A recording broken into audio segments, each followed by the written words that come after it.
My name is Randy Bigley. Join me on the podcast right now, the Crawford County Dog Warden, Angie Chandler. Hello, Angie. How are Hello. I'm good. That's good. How's things in the dog world out there? Busy. Yeah. Busy. It's that time of year. Spring is here. Yeah. And everybody is out running and looking for girlfriends and boyfriends and sure. not listening and not minding because they're teenage kids. Right, exactly. Right. And of course, dogs getting on the loose and stuff out there, which happens sometimes, doesn't it? Yeah, and people need to understand, it's not a bad thing to call the dog warden because we can usually catch the dog before anything happens. Either the dog gets hit or the dog gets into, gets in trouble and does something it shouldn't do. We try our best to work with people. We understand dogs get loose. Yeah. We both have dogs. We know. I've had that happen. I've chased them around the neighborhood before. I know. Yeah, and we can give you training tips. We can give you options and stuff like that. We're not going to come out and cite you right away. On a dog running loose unless we have proof that it's running loose and we've told you multiple times to fix the issue. And everybody says, "Oh, they're going to get in trouble" and stuff like that, and that's not the issue. There's a lot of misconceptions out there, isn't there? Yes. Dog warden nowadays is not the same as it was 50 years ago. Well, here's the problem. They see these old movies with the dog warden at the van, and he's got the net, and he's always chasing dogs, trying to catch them, Yeah, and I'm not going to say we don't do that, because sometimes we do, and sometimes we use our bite poles, and, sometimes it looks absolutely horrible. But, we have to keep in the back of our mind public safety, safety of vehicles, safety of the dog, and, we have to do the quickest, easiest, safest route that we can do. Sure. And I understand that theory, but, a lot of people are misconceived in the fact that the dog warden's a bad person. Don't ever call the dog warden. And right now, we're having a lot of issues throughout the county with people picking up dogs that are running loose and taking them out of county, taking them home, and not notifying us. And I've got people looking for their dog, and I've got other people who are calling in, "Hey, I seen that dog, and I seen somebody in a vehicle pick it up. Didn't they turn it in? Well, dogs are property, and I try to tell people this: dogs are property, and it's the same as a car.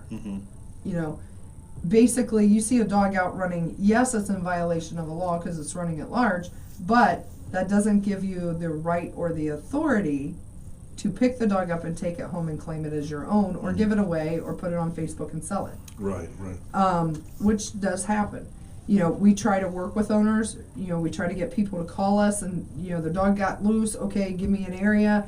And we're out looking for it, and people pick the dog up and take it to Wyandotte County or Richland County, or we had one that was posted in Canton, 2 dogs that were picked up in the medium on Route 30 by 598. That's Crawford County, and they took the 2 dogs all the way to Canton. Really? Wow. Because that's where they were going, and they didn't know what else to do. You call the dog warden, for one, and or something. You don't haul it that far away. How is the owner ever going to see that? Sure. It's probably best to have your dog's microchip too, isn't it? That's probably not always, because we microchip everything.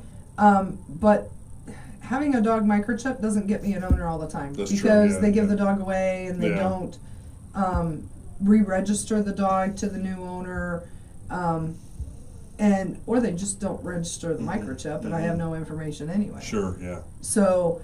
But by law, Ohio law, you have to have a county dog tag on the dog and on its collar. And you're supposed to have a collar on the dog at all times with that tag on it. And it is a minor misdemeanor offense to not have the tag on the collar. It's the easiest way for me to get the dog back to you. And even if it's in another county, if you're registered in another county, as long as your information is updated, I can still track that tag back and get the dog back to you, or at least let you know the dog's okay.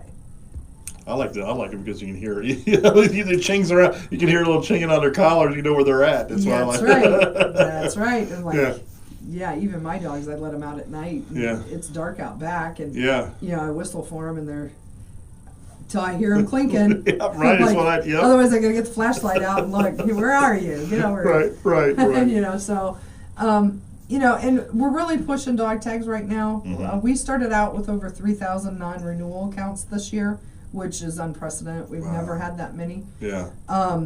And out of that, the phone calls that we've managed to make, just doing phone calls with valid phone numbers, which we don't always have, we've only sold 475 tags. Really?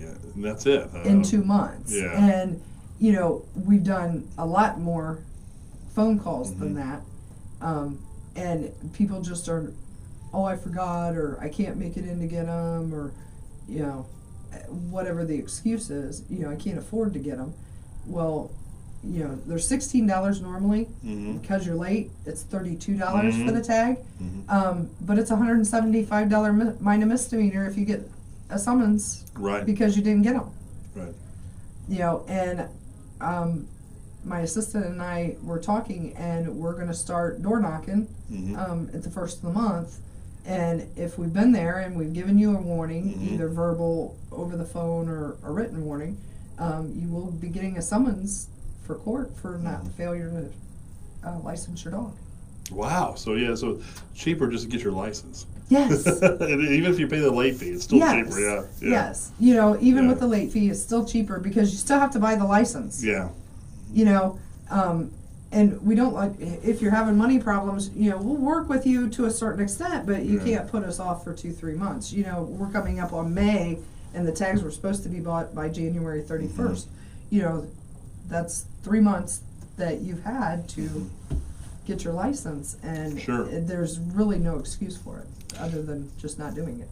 Right, it's just not doing it. Yeah, I'm not going to do it. Yeah, right. But what? Yeah, but I mean, you could. Do you have a chance? You know, could you lose your dog for not having a license too? Could you know? Well, the dog could get picked up and taken to the shelter. Sure. And if you don't see the post, or don't call and check, or find out, or don't look for it, it's a 3-day hold for a dog that's unlicensed or doesn't have its license on it. Yeah. 3 days, and if the dog goes up for adoption, you could miss that 3 days.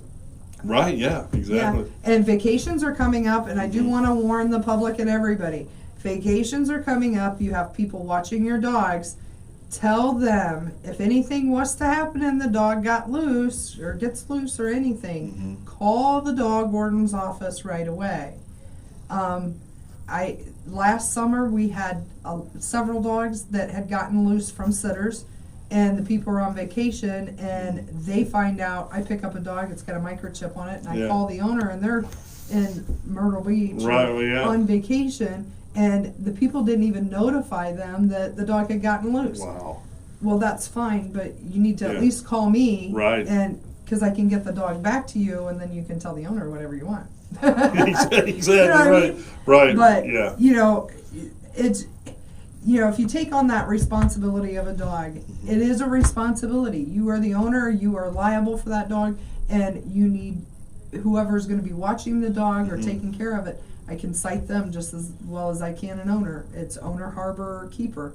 So if somebody's keeping your dog and it keeps getting loose, there's a good chance they could get cited for your dog. Right. You know. Right. So if someone wants more information about, you know, if they find a dog or whatever, what do they need to do? They need to call my office. We're open from 8 a.m. to 4:30 p.m. Monday through Friday. The calls are forwarded to our cell. You may get voicemail if I'm trying to catch a dog. But our phone number is 419-562-4993. After hours, weekends, if it's an emergency concerning a dog, I do go out on those. I get called in by either the police departments or the sheriff's department. So call there. All right. Well, Angie, thank you so much for coming in today. Anytime. Lots of great information out there. Get your dog licensed. That's right. Keep your dog at home. That's exactly right.